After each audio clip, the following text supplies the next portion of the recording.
dans les extrêmes. C'est fascinant. Mais là, on vit un beau moment. Le ciel se dégage. Tout se calme. Là, la météo est extraordinaire. Fait beau, les amis, fait beau! Là, elle nous donne le meilleur.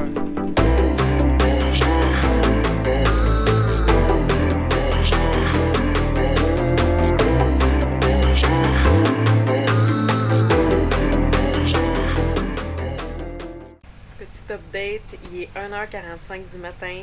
Je viens de me réveiller, j'ai dormi plusieurs heures. Pat il est super fin, il me laisse dormir, il vient pas me réveiller. Puis là, j'étais couchée, j'étais comme, il me semble que ça fait longtemps que je dors. Et je me suis levée, voir. C'est super calme. Comme vous voyez derrière moi, il n'y a pas de grain.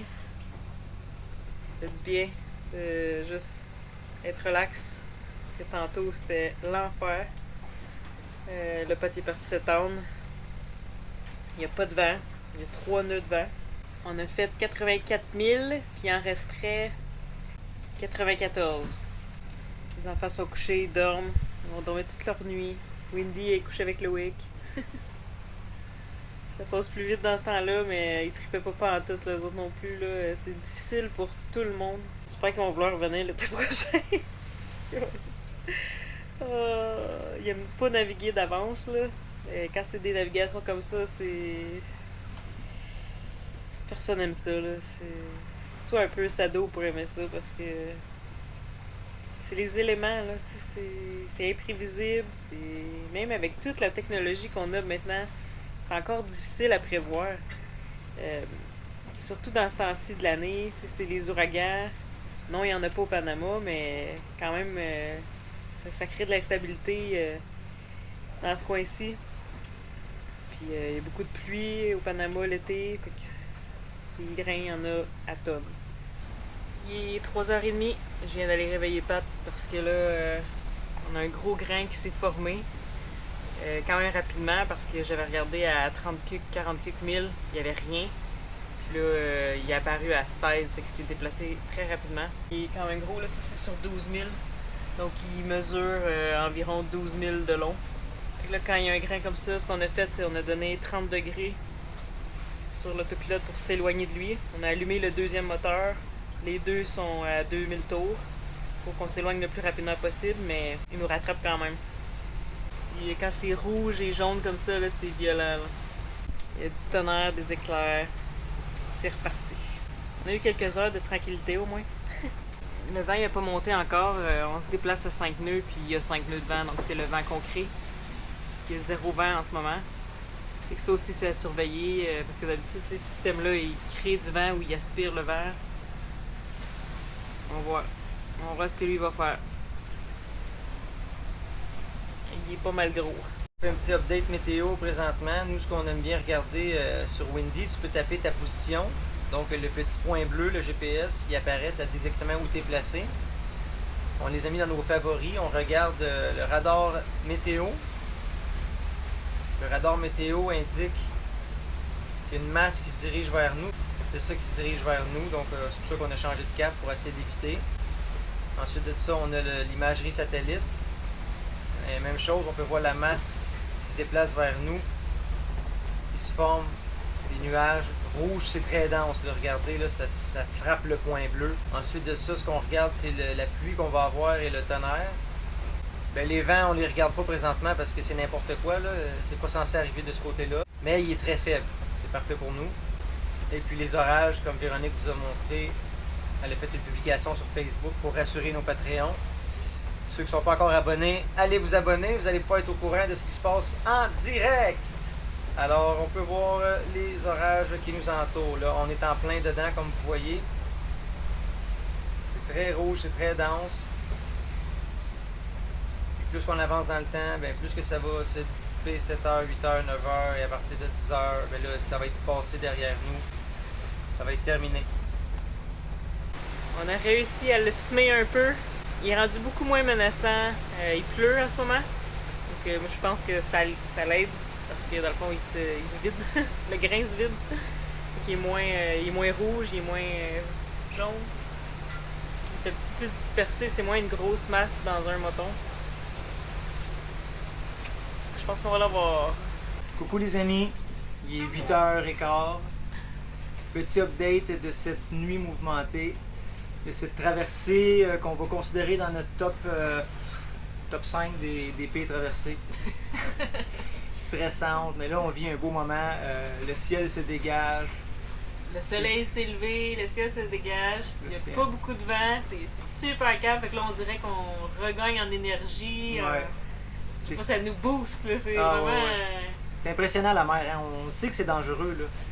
À tout moment, ça peut changer. Tu es en plein milieu de nulle part sur une petite embarcation. Quand la mer elle se décide de se déchaîner, elle fait ce qu'elle veut avec toi. Là. C'est vraiment intimidant.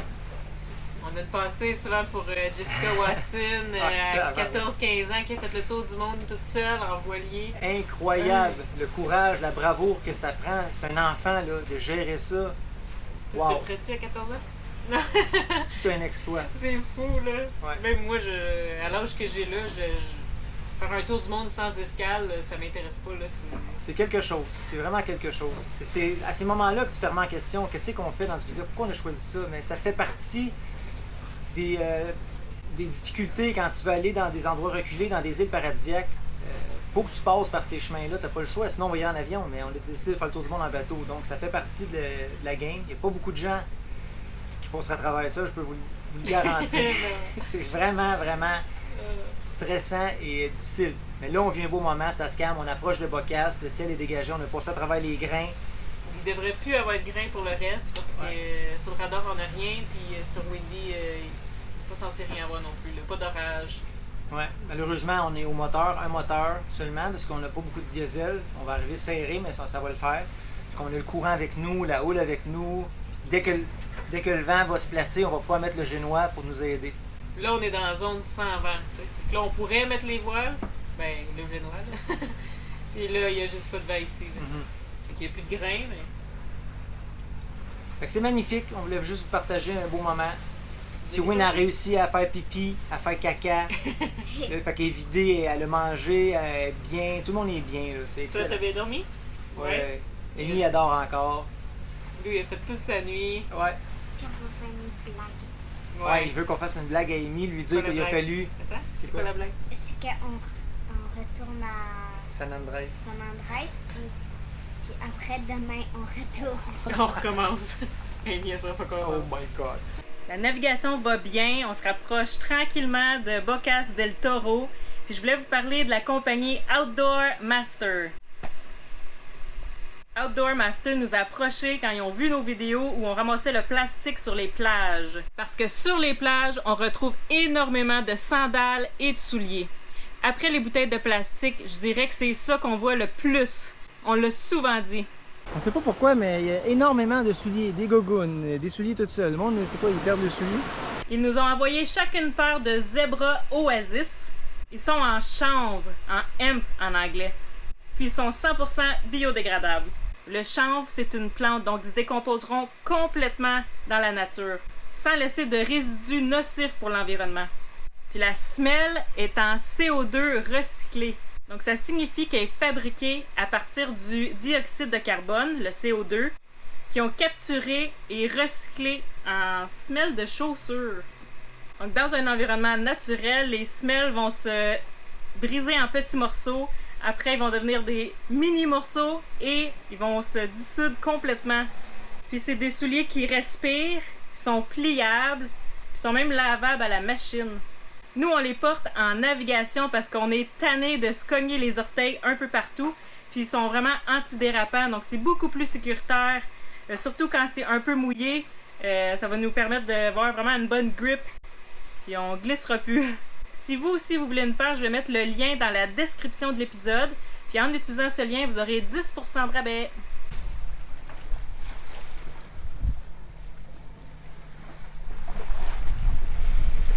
Il y a vraiment un sentiment spécial qu'on a envers la mer, la navigation. Des moments tellement angoissants, mais ensuite, une euphorie de bonheur que tu vis quand que tout se calme. Là, la météo est extraordinaire. Oui, c'est encore nuageux, il y a des dépressions ici et là. Mais la mer a vraiment été généreuse avec nous. Puis c'est spécial parce que dans le gros temps, j'étais aux toilettes, puis j'ai demandé à ma mère qui est décédée si elle pouvait nous aider. À chaque fois que je fais ça, je sais que c'est pas rationnel, mais quand même, la mer s'est aplatie. Tout de suite, quand je suis revenu, ça a commencé à se calmer. Donc, Merci maman de nous avoir aidés dans cette traversée. Mais là, on vit un beau moment, c'est magnifique. Vraiment spécial. Tu te demandes qu'est-ce que tu fais là. Ces moments-là qui te rappellent pourquoi tu es là. Tu vis quelque chose d'intense, on se sent vivant. On passe à travers la vie en accomplissant des choses plus grandes qu'on imaginait. Tu sais, je t'émotive, je me mettrais à pleurer, c'est con. Bref, on est vraiment heureux. On arrive dans pas long. Ah, que la nature est spéciale. J'imagine quand il n'y avait pas les instruments qu'on avait dans le temps, puis qu'ils naviguaient avec rien, l'angoisse qu'il y avait, puis ils découvraient les nouveaux... Tu sais, le nouveau monde, ils découvraient, là. Nous autres, on a toutes des traces, des cartes. Les autres, il n'y avait rien, ils étaient dans la découverte. C'est eux autres qui ont trouvé cette île-là. Quel courage il y avait, les explorateurs. Wow! On se considère explorateur avec tout l'équipement qu'on a. C'est encore difficile, mais on pourrait pas faire ça. Ça prendrait encore une dose de courage encore plus élevée pour le faire avec le peu d'équipement qu'il y avait à l'époque. Bref, on va s'en rappeler longtemps de cette traversée. Ça nous fait prendre encore ultra conscience d'à quel point que la mer c'est dangereux, que la nature c'est dangereux. T'as beau prendre toutes les précautions, de choisir une météo parfaite, ça peut changer à tout moment, c'est pas toi qui décide. Faut juste s'adapter, respecter, être reconnaissant, être brave. Et on sait que le temps finit par changer. Parce qu'en arrière de tous ces nuages-là, puis cette tempête-là, c'est le soleil qui est là. On le sait qu'il brille, on le sait qu'il est là. Mais c'est de... Pendant que tu es dedans, ce tourment-là, tu sais pas comment ça va durer, c'est menaçant, on se sent tout petit, on se sent seul. C'est... Mais c'est ça, faut garder espoir. Moi, je suis pas croyant du tout, là. Mais c'est dans ces moments-là que tu te mets à prier. quand tu sais pas comment régler une situation, on dirait que tu lèves tes yeux en l'air et tu demandes de l'aide à plus grand que soi. La nature, l'univers, Dieu, appelez-les comme vous voulez. On arrive. Il fait beau, les amis, il fait beau! On a 10 nœuds au portant. On va monter le Parasailor. Ouais! OK.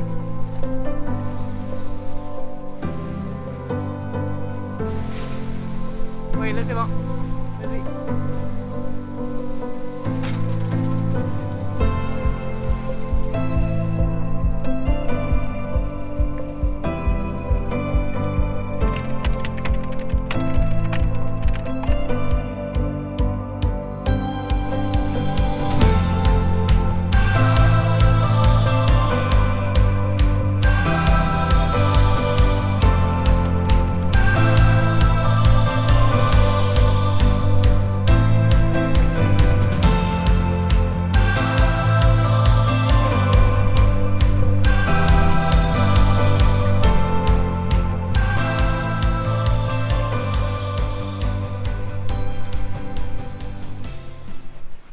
Naviguer en voilier autour du monde, là, c'est vraiment un sentiment spécial.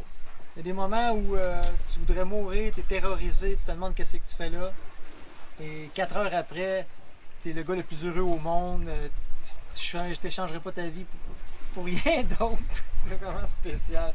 C'est les extrêmes. On joue dans les extrêmes. C'est fascinant.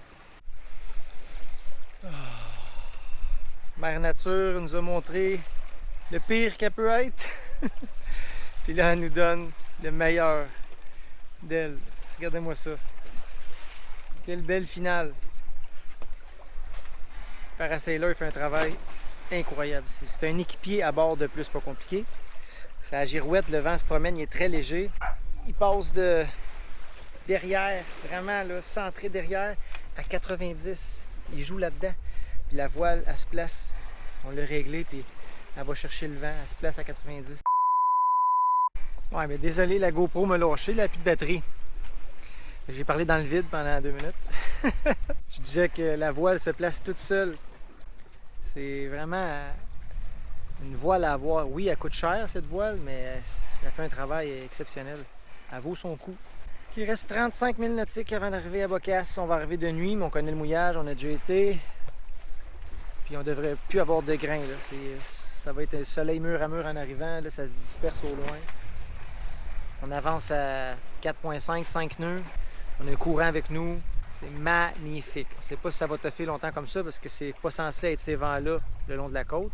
Là, on croise les doigts. Ça fait au moins 2 heures que le parasailer est monté. Puis ça n'a pas bougé. Comme vous voyez, une des écoutes du parasailer qui est en train de se désagréger. C'est pas vraiment grave parce que la force d'une corde, c'est l'intérieur, c'est le toron à l'intérieur. C'est lui qui fait sa force. L'extérieur, c'est seulement une décoration. Pour l'identifier, on peut l'avoir d'une certaine couleur, pour la mettre côté bas, batterie, barre, tu peux la mettre bleu, rouge, vert, n'importe quelle couleur, comme ça, ça les identifie, mais il n'y a pas de force là-dedans. Là. Mais oui, ça va être à changer, parce que quand elle passe dans la poulie à bloc, mais c'est pas grave, là, ça brisera pas. Il n'y a pas beaucoup de force dans le parasailer, là, je peux le tirer à main nue. Vous assistez en direct au crash de notre drone. On a tout essayé pour le ramener, il n'écoutait pas. Il ne voulait rien savoir. Malfonction ou quelque chose, puis il reste 4%. 4%, il est en haut de l'océan quelque part, puis il va crasher, on ne voit plus l'image, on a perdu le signal. Il restait beaucoup de batterie, là. Il me restait en masse de batterie pour revenir. Mais oui. Puis là, j'essayais de l'atterrir comme d'habitude, puis il m'écoutait pas. Ouais. Je le ramenais au-dessus de la plateforme du toit, puis il repartait en malade. Je le ramenais, il retournait. Ouais, c'est ça. C'est pas notre première fois, là, on est habitué avec le drone, mais d'après moi, quand on l'a crashé dans le Rio de Chagres, ça y a fait du tort. Puis il a fait plein de belles shots après, pareil. Il y a quand même, on l'a depuis le début, là, il y a 3 ans de drone. 3 ans et demi. Presque 4 ans. C'est ça. 4 ans, on l'a acheté avant. C'est ça.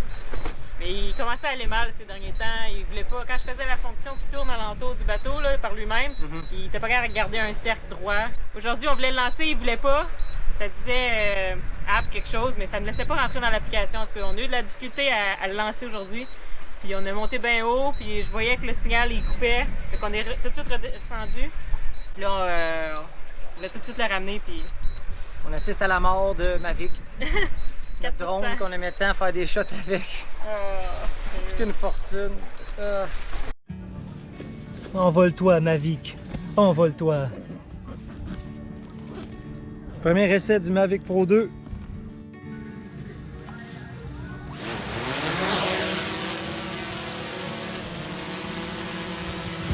À toi, cher Mavic, nous disons merci. Tu as été le témoin silencieux de nos aventures, capturant des images à couper le souffle qui resteront gravées à jamais. Des déserts aux montagnes, des quartiers urbains à la jungle, tu as survolé des horizons divers, nous offrant une perspective unique au monde.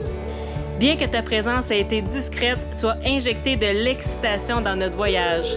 Qui aurait oublié la fois où nous avons frôlé l'arrestation en voulant immortaliser le Blue Hole? Parmi les instants que tu as capturés, certains sont devenus inoubliables. Sur notre plage, au milieu de nulle part, à Schooner Cay aux Bahamas, tu as su capturer la beauté et la tranquillité qui nous entouraient. Grâce à toi, nous avons partagé ces moments avec le monde, faisant voyager les gens depuis leur propre maison. Alors adieu, cher Mavic. Nous ne pouvons pas te remplacer pour l'instant, mais nous attendons avec impatience le jour où nous pourrons à nouveau explorer le ciel, capturant de nouvelles images et de nouvelles histoires à raconter. Tout arrive dans cette traversée, c'est incroyable. Notre première déchirure, puis notre premier drone qu'on perd. Ouais, ça arrive à tout le monde, hein. La plupart des chaînes YouTube qu'on connaît ont perdu un drone. C'est juste que ça arrive au mauvais moment, là. Anyway. C'était facile à contrôler. À part aujourd'hui. Tu retournes à la maison, mais il est niaiseux parce que la maison n'est pas là. Il devrait suivre la manette. Ouais. Puis là, moi, j'ai tenté de mettre le dinghy à l'eau, mais tu sais, on est en navigation. Il n'y arrive pas que ce soit. Là, moi, le moteur n'est pas plus. Là, je suis pogné au milieu de l'océan. On va-tu risquer d'autres choses pour du matériel? Oui, ça coûte cher, mais qu'est-ce que tu veux faire? Sécurité avant. Sécurité avant tout. Puis il était rendu, par le temps qu'il baisse le dinghy, il était rendu vraiment loin, que là je l'ai perdu de vue. Ouais. Lui, d'après moi, il calcule sa distance, puis il faut qu'il y ait assez de batterie pour se rendre. Fait que, à un moment donné, t'essaies de le ramener, mais il veut pas, il écoute pas. Puis quand il dit là c'est assez, je prends les contrôles parce que je me rendrai pas à la maison avec ce pourcentage de batterie-là, puis bye bye, tu le perds. C'est fini. Puis il disparaît, il est tellement petit, je l'aurais même pas trouvé sûrement en dinghy. Il roule plus vite que moi, il roule à 50 km/h. Fait qu'on a plus de drone. On arrive! On va se souvenir longtemps de cette traversée-là. Elle était riche en émotions. En tout cas, pour moi, personnellement, j'ai vécu plein de belles choses, des choses difficiles. Des extrêmes. Ouais, des extrêmes. Des hauts, des bas, des montagnes russes. Ouais, on a crashé le drone, déchiré à la voile, que d'autres. juste pas dans de choses par exemple. Les grains, c'est surtout ça, là. Ouais, les grains étaient Des violents. grains, des grains, des grains. Ouais, très violent. On arrive, il reste 2000 nautiques, on affale le Génois, on rentre dans l'inlet. Ah, l'inlet, c'est pas une inlet vraiment, là, c'est entre deux îles, là, dans un chenal. Et on s'en va faire de haut. Coucou! On a 3 nouveaux Patreons cette semaine. Puis pour ceux qui ont manqué les derniers épisodes, on écrit les noms de nos Patreons sur notre toit rigide. Il nous reste 85 places parce qu'on a décidé d'écrire seulement 100 noms. Donc, merci à tous nos Patreons. En navigation, on voit vos noms, on se sent moins seul. Des fois, au milieu de nulle part, là, c'est tellement un réconfort de savoir que vous êtes là. Mais tant qu'on a Starlink, on peut vous faire des updates temps réel. Donc ça, c'est vraiment cool aussi de savoir que vous êtes une gang là qui suit notre trajet en temps réel. C'est vraiment cool. Merci à Denis La Liberté, Jim et Amy et Sylvain Veilleux. Merci beaucoup!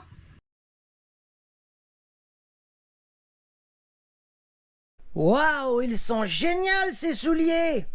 Maman, tu peux contacter la compagnie pour qu'ils en fabriquent pour le format de mes petites pattes, s'il vous plaît? Je porte des 1.5. Moi non plus, je veux pas glisser en navigation. Mes petites pattes sont fragiles et allez vous procurer une paire, ouais!